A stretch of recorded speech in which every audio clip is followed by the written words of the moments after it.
Почитувани граѓани,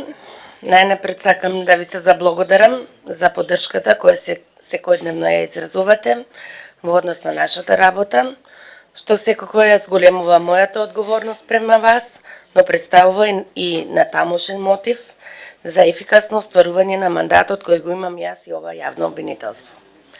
На денешнава пресконференција уште еднаш одблиску ќе демонстрираме директно кршење на основните човекови слободи и права,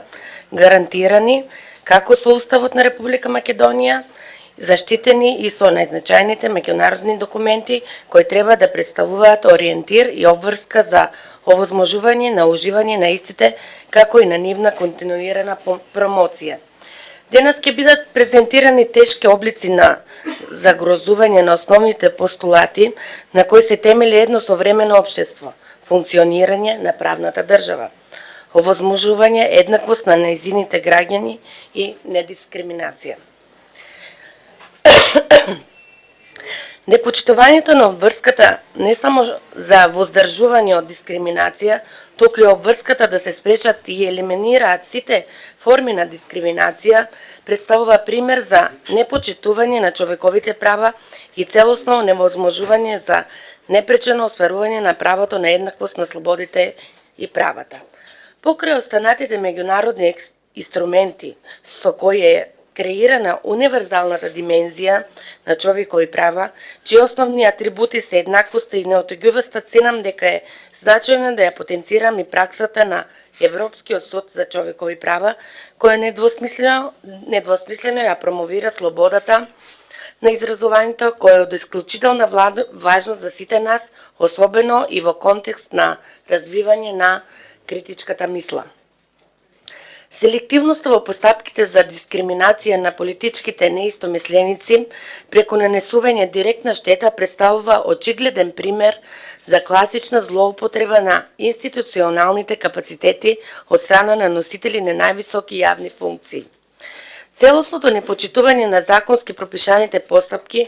водејќи се од мотиви и побуди единствено во функција на комплетна деградација, действија насочени против добрата на одредени лица и нанесување на штета на поединците кои имаат различна политичка припадност, упатуваат порака и за останатите политички опоненти дека може да се очекува да се соочат со истите напади.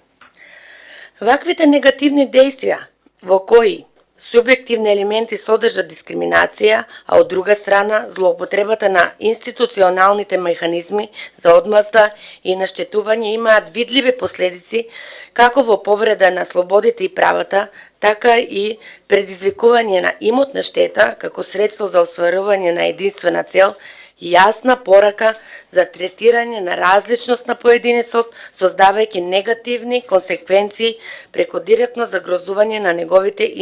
индивидуални слободи и права.